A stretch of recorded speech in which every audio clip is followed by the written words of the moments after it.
Welcome to the Ultra World Podcast, the soccer fan's voice from the stands, with your hosts, Marc and Sean Castles, coming to you from Radio Waves Studios in New York City. Now, let's kick off the show. Well, hi again, everybody, and we welcome you to the Ultra World Podcast, the soccer fan's voice from the stands. I'm Marc and my co-host, Sean Castles, alongside. How are you, my friend? I'm doing great. Today we're talking a little Brentford, and I'm very excited because we had a wonderful trip out to the Red Lion, right? Yeah, we got to infiltrate the Brentford Bees, and it's ironic that the guy who runs the show has two C's for initials, Charlie Corr. Charlie Corr, and he's setting up a great experience over at the Red Lion in the Village. We had a great chance to go out there and watch them play Aston Villa at the Red Lion early in the morning. When we showed up there was already a small line out the door. People were excited, enthusiastic to get in there. We got a chance to talk to a few people who are diehard Brentford Bees fans and some who are just looking to kind of get into soccer. And it was a really great experience. I had a wonderful time. It was a very cozy. They had great food. It was a really wonderful atmosphere. I enjoyed myself. I had not been to the Red Lion in probably 30 years, and it was so comforting to walk in and see the Old English phone booth in the back where it always has been. Yeah, it's a beautiful bar. It's got a nice red feel to it. The phone booth in the back, and the food's really good too. We got some food there, some drinks. People were drinking early in the morning as they were celebrating the Bees' win over Aston Villa. And Charlie, we had a chance to talk with Charlie and talk about how did he start this, or why did he start this bandwagon at the Red Lion? We started coming right when Brentford got promoted. It was me and two other guys. We hadn't even met before. I was just looking for a place, just because it's New York City, and it's the accessibility to the Premier League and everything. It's there. So we met up on a Friday, and keep in mind too, COVID was still a thing, and we were so eager to just get out and do something. And this provided kind of a nice outlet. And when they beat Arsenal, they were top of the table for 24 hours, which was kind of cool. Yeah, so after that experience, obviously we were on a high, and we're just like, let's kind of keep this going and kind of make it a semi-regular thing, which we did. And then second Premier League season, we basically became kind of an institution here. The word got out, a lot of good mix of locals, but also a lot of people from the UK started knowing about us on a more regular basis, and to the point where now they mention us on stadium tours, which is kind of a nice, That's fun. Yeah, it's kind of nice to be able to have the home club, take notice of how we are internationally, because let's face it, Brentford is a very small club.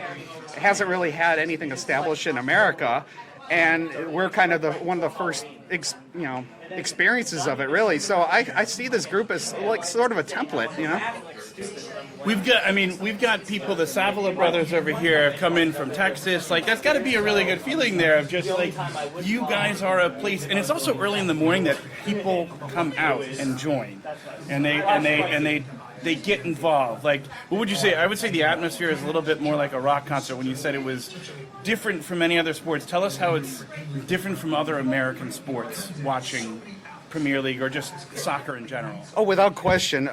Following a team, especially if you're 5 hours behind them on the clock, it requires a lot of heart to be involved in, and we actually have it pretty good being on the East Coast, at least. There are some Brentford fans that are all the way in Seattle, and they're getting up at 6:30 in the morning. We don't even have to do that. So, it's kind of a nice just to kickstart your day here. It requires you to get up early, but we would be doing that anyway. I think the majority of fans are rolling out of bed, making sure they've already walked their dog, and then they'll plant themselves. I think that already is happening. So, what's another 45 minutes or so to commute in and share the experience versus yelling at your TV and bothering, half-awake neighbors. So, where are you coming in from? So I live at the very top of Manhattan, Inwood. It's honestly, it's just one subway train ride, 45 minutes on average to get here. If they're working. Yeah, true.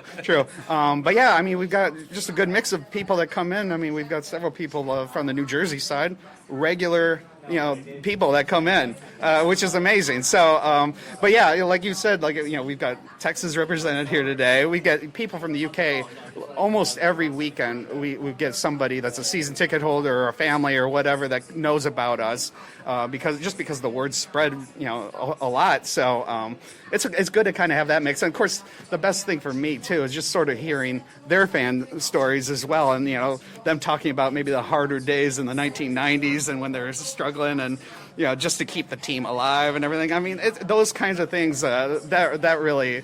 I love listening to that kind of stuff, just to hear the history and everything. And Sean, very interesting. Charlie actually told us how he became a Brentford fan in the first place. And essentially, it was a happy accident. He and the wife heading home from vacation once upon a time. They're at Heathrow, and it turns out Griffin Park is a stone's throw from the airport. Yeah, he just wanted to catch a game. He wanted to get involved in soccer, and happy accident being right near Brentford. And that seems to be a general theme from some of the people there of just how beautiful the area is, that they kind of fell in love with the team. Charlie, tell us how you even found the bandwagon to jump on it in the first place. Well, so I started following Brentford at the very end of a vacation in January 2015. Obviously, they're by Heathrow Airport, and so me and my wife had heard about Griffin Park and the Four Cornered Pubs experience and everything. I mean, as an American tourist, you're kind of like, oh, that checks a lot of good boxes. So yeah, we had watched several matches during that trip, but this was like the capper, and we went to Brentford Rotherham. It was a 1-0 win. They were in the championship, and it was not the smoothest of games, but it was a great experience, and like the fans and the camaraderie, it just stood out so much. Hugging each other in the fans, singing "Hey Jude" in the pub after the game. I mean, it really was just an experience that I had been looking for that maybe you don't get with other clubs. And so at that moment, Brentford was kind of my low division team that I just started following on a regular basis, and then obviously when they got promoted, I thought, well, let's just get involved a little bit more heavily with it. And of course, being in New York City, I knew that the accessibility was just a lot better to do that. And so it's amazing how it's kind of come full circle, and now we're talked about over here, whereas 10 years ago hardly anybody knew Brentford in the States. So it's pretty amazing. And there we also heard, Sean, from Bruce and Sarah, a married couple we ran into at the Red Lion. Yes, Bruce and Sarah Mooney also are very big Brentford fans. They've been fans for I believe over a decade now, and it was Bruce who fell in love with them first, also, like Charlie, visiting the Brentford area and falling in love with the team. And now he's a diehard. He goes and watches every match day, whether it's going into the Red Lion or actually going to England itself to go see games. And they've really made a wonderful life out of being Brentford Bees fans. I started following Brentford probably in the late 90s because I liked the pub in Brentford. Yeah, we used to go to England a lot because we loved British beers. And we kind of fell in love with just going to pubs and all different places. And he fell in love with the Brentford pub. And what is the Brentford pub? It's actually the Magpie and Crown, which is actually a Newcastle supporter pub. But he still fell in love with the area, and so he went to the game before I did. I went to, in 2008, I went to a match. In fact, I have it on my phone here if you want to You want to see and they were still in like a lower league. In fact, it's in this book. Believe it or not. After this, I'm going to have you just send that pic to me over there. Yeah, I'll send you that. It was a... I went they to were my in the lower favorite league pub. at that time. They were in League 2 at the time. I went to my favorite pub, and I asked people about getting tickets for the match, and a guy sitting at the bar says, "Here, my job gave me 2. You can have 1, because I'm not going." Just gave it to him. Just gave it to me. Yeah. So I wasn't there. Yeah, no. So I bought him a beer. I think they were comp tickets actually. Yeah. It doesn't matter. You're Yeah, still but getting tickets still, to a yeah, game. for free. Cool. And describe, for those who don't really know Brentford, describe the fan base there. Loyal? Is it, energetic? Loyal, very community based. That's the feeling I got, especially walking out of out of Griffin Park after the match. It seemed very community-based, very tight community-based club. What was really cool, because I did not go to that game, I got introduced sort of later. He's like, oh, let's go see this team play. Brentford, it's a really cool area, really cool. And so this is before they moved to their new, to G-Tech. This is when they were still in Griffin Park. 2015 when they were in the championship. And they were still not even in the Premier League.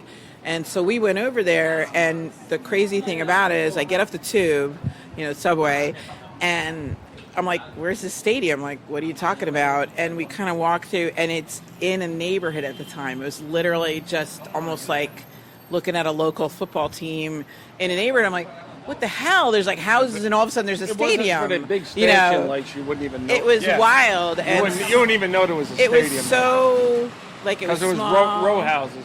There's row houses all around I got the Griffin pictures of Park. it outside of the old stadium. I would love those. I'll have to dig those and out. so we went there, and at that time, didn't they have like 4 corner pubs, I guess? They had 4 corner pubs. And we went so to we one of hung them. out at one of them, but we had such a nice time, and what was really cool about it, and they were still in the lower league, but to your point, they were really like a hardcore fan base, and they were all positive, and they're all really welcoming, because we're like, you get the standard like, oh, you're American, what are you doing here? And they were really happy that we were into the sport, which is at the time in this country is much smaller than it is now. I mean, it's much bigger than it used to be. At the time, he used to try and have to find everything online to watch a game or something when we were back home because it just wasn't popular. I watched Brentford's first American TV match was 2012 against Chelsea in the FA Cup. And they almost won it, but it ended up being a draw, and they got a replay at Stamford Bridge, and unfortunately they got their butts kicked at Stamford Bridge 4-0, I think it was. Chelsea's a good team. I mean, Yeah. they spend the money. Exactly. If it wasn't for a late goal, Brentford would have went through to the next round. And Sean, another guy we heard from at Red Lion, Danny Mitz, who is a guy who basically stumbled across Brentford because he travels to London fairly often, but interesting enough, we ran into him in a bar. His fraternity was looking for a team to follow, and somehow they settled on the Bees. Yep. I mean, it's just kismet. A spare ticket got him into the game, and just that life kind of in his social sphere, they all decided to become Brentford fans. So we can hear a little bit how Danny fell in love also on his journey to London. Well, it started a couple of years ago, and it got to a point where me and my fraternity brothers, people I've known for nearly 20 years, got bored of the same conversations. So we needed something new to get involved in. We decided the Premier League, and we did a double-blind poll for a random team, picked a number from a hat and a name from a hat, and we got Brentford. And this is where it gets a little kooky. So Brentford and the university that we went to, now university, Oneonta State University of New York, founded the same year as Brentford. Our colors, red and white. There you go. It was kismet. Absolutely. And why did you decide to jump into the Premier League? It had to do with passion, the action. It was, 5 years ago, it was a good jumping on point to get into the sport. And we're at the Red Lion today. How often do you come? Is this like your every match week, or what's your match day and what's your? I rarely miss a match unless I'm traveling. And when you're traveling, do you try and find a local place to go? Well, most of the time when I'm traveling, I'm in London. Do you get a chance to go to any of the games or go to the local pubs there? Yeah. I regularly go to the Griffin. The Black Dog also in Brentford, another amazing, place to get like craft beer in that part of town. But yeah, I've been to now, I think it's like 4 or 5 matches. And a lot of it was like by pure happenstance. Someone was missing a game, had a spare ticket, sit in the West End with somebody's grandma, and honestly, the Bees Overseas membership, which I'm going to highly promote, has been very beneficial because it's pretty cheap, and you're guaranteed pretty much at least one match. I don't think I've ever been turned down from the raffles that they have. I put in to say like, hey, put me in for this raffle, and they're always like, yeah, we got something for you in the East End. What is the Bees Overseas? So the Bees Overseas membership is an affiliated group within the Brentford organization. It's a membership to basically buy into their ticketing process and to support the club overall. And describe for American fans there what are the characteristics, or what are the Brentford fans like? I love the Brentford fans, especially in London. Extremely friendly, very passionate. So like I was saying, like not like anecdotally I was sitting with someone's grandma. One of our buddies who often comes to the Red Lion. I had already been flying, about to get onto my next plane when he's like, I can't make it to the United match, tonight.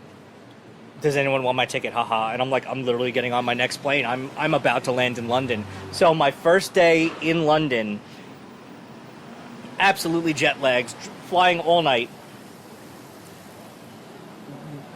Just like run to the hotel on High Street, drop off my bag, tell them I have a reservation, but I don't have a room. That's my stuff. And then just running to the G-Tech to try and make this match.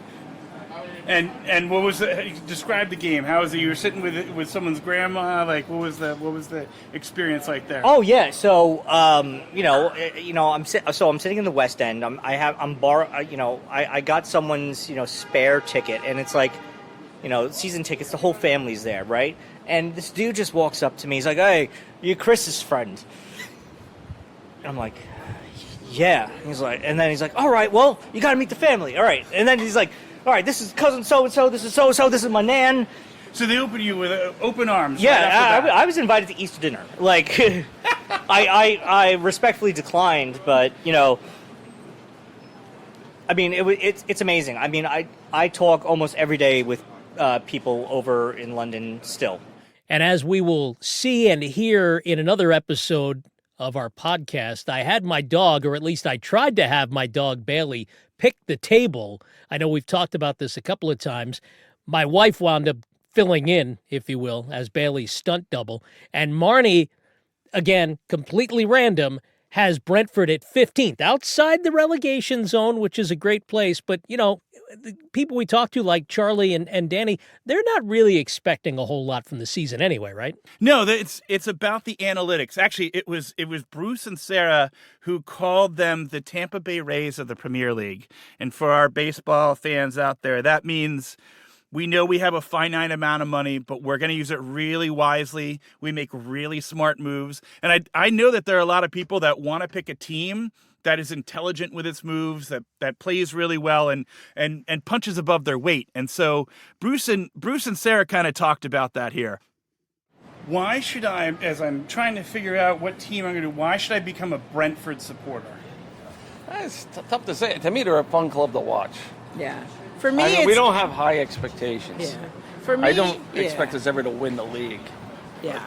If realistically, because most sports and the Premier League is not alone, are driven by money, Brentford's like the scrappy little team that, not that they're poor, but they're kind of like almost punching above their weight.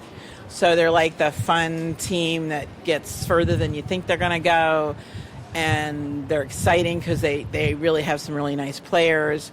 And we're both Yankees fans, and that's like a completely different point of view, or it's literally like, we got all the money in the world and we're just gonna get there. And yet they're not getting there. And yet they're not getting there because what they're missing, in my mind, is that core of solid team that I think Brentford has. Now, this year's a little squirrely because we lost our coach, and there's been a lot of changes, but they still have like almost like a culture and a positiveness. And it like, to me, it's really like that scrappiness, that kind of like, maybe we're never gonna win everything, but we came up from a lower league, and since he started watching in the lower league and I came in with his fandom, it's just kind of really like, it's just really cool to watch them rise, and then it's like now it's like the fight to stay there, so it's kind of cool. We're the Tampa Bay Rays of English soccer. That's what he always called it. I mean, not only do they poach our players, they also poach our staff. So. Because I keep Because hearing they're good. analytics. I keep Exactly. hearing Yeah. smart team Oh, management. Exactly. We The Oakland hire A's. good Yeah, people, yeah. and they learn, and just the Rays do the same thing. Right. So right. it's a really good analogy. I mean, I think the Rays have made it to the World Series. Yeah. We've never And we could still. we've never made it to an FA Cup final or anything, but But you're Again, up in the top. It's always possibility, and, Yeah. and it's really just like I said, this year's definitely a transition year. So we're kind of like, we may be in the minority, and we're just like, please don't get relegated. Whereas, I mean, you know, I'll a lot be of people happy are a if we're little more 17th positive about. this year. Yeah, we just like stay in the Premier League while you're doing like a rebuilding moment, new coach, new players, and just hoping they keep succeeding. So. And even Danny gets in on it with that they're never relegated down and they're always in the mix. So why should I pick Brentford as my team? I think there is something about the team that has to work hard to have what they have, doesn't get the recognition they deserve. They're playing chess when some teams are playing checkers. So the ownership, management, they're looking at very specific long-term strategies when they're picking players, how they're developing their team. It's very analytical. And Phil Giles comes from like sports analytics, so I think he's very ingrained in like very esoteric charts and stuff, and he can see the math and hear the music that a lot of people probably can't. Because, like, realistically, I mean, our current manager now, the gaffer, Keith Andrews, was our set-piece coach, and he was the full-time set-piece coach. And before Brentford in the Premier League, no one else had a dedicated set-piece coach. Interesting. Yeah. So they are not getting a lot of the credit for the fine-tuning and development and the scientific analysis of the sport, and that I think that makes it way more interesting, because you get sometimes you get oddball signings and they work out extremely well. There's smarts to it than analytics that are put into there. Yeah, and plus, who doesn't like a good scrappy story? Their whole way up and then hanging in 5 years now in the Premier, when literally every year they've been in the Premier League, that pundits, the rest of the league was like, oh, Brentford's going right back down. Tony left. They're going right back down. This happened. They're going right back down. And then so it's like we've heard this story 5 years straight, and so far, you're still standing. Still standing. 50-50 middle of the table last 4 years. Roughly, so we've had 13th, 9th, 16th, 10th. All still in the league. That's the most important thing, is that you're still in there in the top. Yeah, in the league, never in the relegation. And it's just a hell of a good time. It's a good underdog. They're middle. They're the middle of the pack. And they're scrapping, and they're finding ways with a small spending budget, small bench. They're making a lot with a little, and I think that's something that's very interesting. And going back on that, I mean, if you look at weird statistics, like if you go previous seasons in the Premier, I think they've had the most inefficient price per goal of any team. So yeah, I mean, it's cool. It's a cool, weird, scrappy bunch with a lot of passion. And then Charlie gets into it. Charlie also said that was a big reason why he fell in love with the team, is just the smart moves by management, the efficient play. They're always in it. They're always they haven't been relegated in a while. So it makes it, if you know that your team's always going to be in there and there's something to watch, it makes you even want to cheer more. How would you describe, you've been to a few games, how would you describe the fan base, or like when you went to the games? Welcoming, friendly, if you could describe a little bit of... I mean, I kind of hope that we're sort of an offshoot of that. That's how I see things. And yeah, I mean, in the UK, there probably is, some knowledge that, obviously our newer fans don't have. Some people have followed, the team like pre-Premier League like I have. Others have, just latched on, because of the Premier League and like that underdog story. Some people like all the metrics and the intelligence and what the team does behind the scenes to make itself better, because obviously we're one of the lowest budgeted teams in the league, and we continue to be. So we kind of like that. Explain that a little bit for our fan base. Oh, sure. Yeah. So I mean, you probably heard the Moneyball reference, to the Oakland A's. That gets thrown around. It's not quite the exact same thing, but it is a good way to just explain how Brentford operates in terms of, trying to maximize what they've got in terms of looking at stats and how they approach set pieces. Just looking at metrics. We're always going to spend probably bottom 3 or so salary-wise, at least for the time being. We did get a couple, obviously the Brian Mbeumo money. Tony. Yeah, that should have been a little bit more, of course, under the circumstances. But yeah, we'll come around maybe to that phase. Right now, we know that we're still one of the lowest budgeted teams. So in order to compensate for that, just like the Oakland A's, you kind of have to find different ways on how to operate more intelligently and you defy the odds. And so that's kind of, obviously that's a great thing about this club, to be able to see that, they prove pundits wrong and they continue to be here. I mean, last season, most people, we're an established Premier League team, in the middle of the table. We really are. But it took, of course, a lot of departures and everything for all of a sudden people are, trying to boot us out for whatever reason. Some good arguments, but, as a Brentford fan, you just have to look back and say, hey, we've heard these comments before. And hopefully we'll keep this run going. So there was Charlie Corr again, the leader, if you will, of the Brentford Bees NYC. Obviously, he doesn't have a chance to get to a whole lot of games at Griffin Park, but he's got the Red Lion as a backup. What is the best part of being an ultra bee? The best part is first off, for me, the best part is just to be able to look at this group and how dedicated they are, and just to be able to see this as a regular thing. I don't think I ever would have foreseen that. It was one of those things where I just simply wanted to come to a game and experience it. You never envision I'm going to get 20, 30 some supporters here en masse, right behind you. And so, that obviously gives me the most satisfaction. And, it's a very welcoming place. And I feel like that's representative of the team and the reason why I got, into them in the first place. So, it's kind of come full circle. And I can't wait to get back to. I'm going to be going to see them play Liverpool at the end of October. So, that's a little bit different than Rotherham, isn't it? Very different than being at the bar. You're going now. Is that an away game or is it's a home game? It's a home game. Yeah. So, I can't. That'll be my first trip to G-Tech. I've only been to Griffin Park, so I'm really looking forward to that. And it's. You can obviously tell by my look. It gives me a huge smile just to be a part of it. And so, let's just keep this thing going.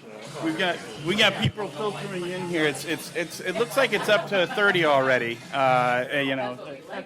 Around we the can place. Yeah, we can inflate it And a little bit. Sure. But it's a good sized crowd already for 9:45 in the morning. Pretty good crowd for a Saturday. Exactly, for an early Saturday morning, especially working off hangovers from the night before. You can also see Brentford FC NYC is Charlie's social where he posts the events. But it's become popular that people like Bruce and Sarah also they structure their week out of coming into the Red Lion on weekends to watch games. Do you guys come to the Red Lion a lot? Yes. Describe the game day for you guys, or match day. It's just fun being with like-minded fans. Well, we come in from New Jersey. Okay. So we either drive in, which we did today, or we'll take the train in and then walk over from either Penn Station or Christopher Street, which is a closer station. And my husband Bruce found the club on Charlie's what was it, Facebook page maybe? I think I found out through Facebook. Right. And so he's like, oh, let's start going in. And at that time, I'm probably a little more casual fan. I'm bigger now than I used to be. But we started coming in, and for us, we're both retired. And it's really so much fun. Everybody's really cool. Charlie's spectacular. We've met a lot of people that are really, kind of all over the map, like people that are from New York, people that are coming in because they happen to be vacationing in the area, and they come to the Red Lion.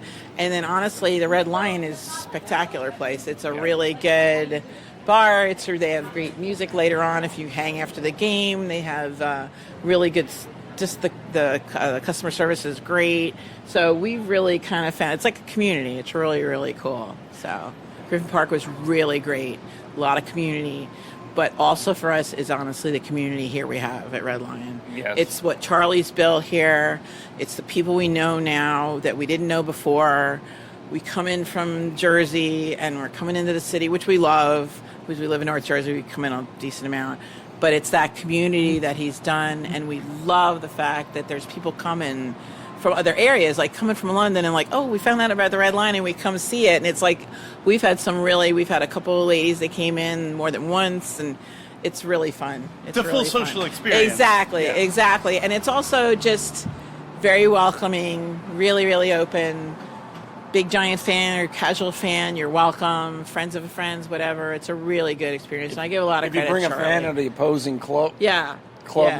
he's not going to, get his head bent.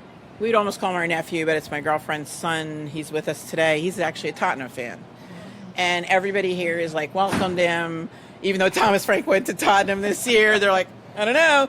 But they're really welcoming, and it's really just a love of the sport and a love of the team and a love of the group that Charlie's really built. It's really good. It's really cool.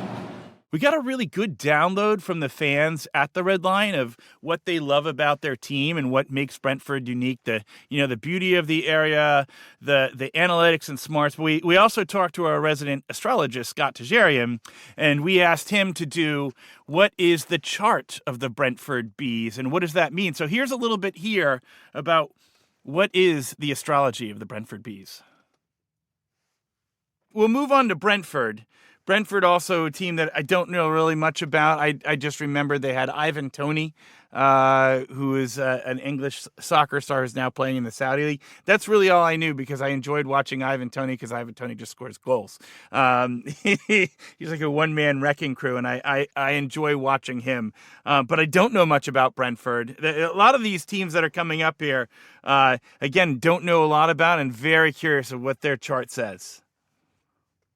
Yeah, again, Brentford, like Bournemouth, not flashy. Their date is October 10th, 1889. There's no fire in the 5 planets that we're looking at here.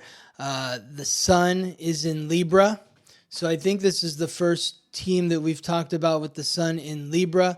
So this is a team, Libra is cardinal air. It's symbolized by the scales. Ruled by Venus, the goddess of love and beauty, the planet of relationships. So Brentford is about beauty and fairness, balance, harmony, equanimity. The moon in Taurus. So this is what we saw with Aston Villa as well as Chelsea. So Brentford born with the moon in the money sign. There's a loyalty here, a real strong value in terms of self-worth and looking good. Mercury in Libra, like Bournemouth, Mercury in Libra, so very charming, very measured in the way that they communicate. Like Bournemouth, Brentford was born with Venus in Virgo. So very critical or analytical in terms of what they like and what they don't like. And then Mars also in Virgo, and that is reflecting Brighton. So when they are moving forward in Brentford, when they're taking action, it's very measured. It's not big sweeping changes. It's analytical. It's critical. It's making sure we're making the right choice, the perfect choice, the choice that's perfect for us. For the record, Bournemouth was up first time 2015, relegated 2020, back since 2022. Interesting. So they're bouncing back and forth between the championship. And moving back to Brentford here, Brentford is a London-based team, which means they're going, the London teams, Arsenal, Chelsea usually take the cake there. There's Fulham there too, but they're definitely not the most heralded London team. So it almost feels like maybe they're the little sibling, if you will, but that makes sense with measured, being happy at the middle of the table and not giant aspirations, wanting to make sure you're in the mix, but not looking to go to Europe in Champions League. Does that sound close there, Scott, with that chart? Oh yeah. Excellent. I mean, yeah, definitely. There's not a flashiness to them. Like when you think of Arsenal, I mean, that's Sagittarius. That's fire. Yeah. Libra is air. It's like very measured. We're not trying to make a big scene here. Chelsea, that's Pisces. And so, Chelsea with the Pisces, there's a heaviness to it. There's a weight to it. And maybe that brings about somewhat of a greater tradition. Mm-hmm. There's a real compassion and openness to being a part of the Chelsea fan base. It might be welcoming to others. I think about like the international fans. Yeah. It's like Chelsea's definitely an international team. I think maybe the Chelsea fans would be friendly. Yeah. To them. Chelsea's definitely an international team, and Brentford is definitely not. And that would bring us actually to one of the other London. Oh yeah. Real quick, Brentford's only been up since 2021, so they are, the babies of the bunch. Yeah, that would make sense. Measured, let's try and stay up here. It's nice to be in the middle of the table where, being in the top tier is a win in itself, and not being back down in the champions or the lower division, not getting relegated. Very much appreciate Scott's time, appreciate everybody's time. The Brentford Bees have quite the following. Want to thank the Red Lion for their hospitality too, Sean.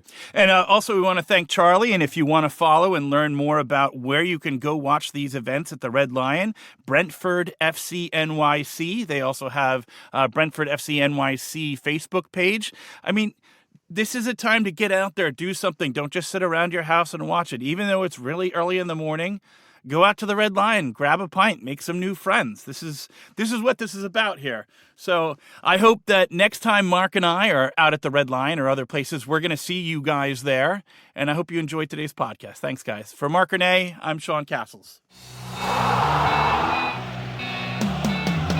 This has been the Ultra World Podcast, the soccer fan's voice from the stands, with your hosts, Marc and Sean Castles.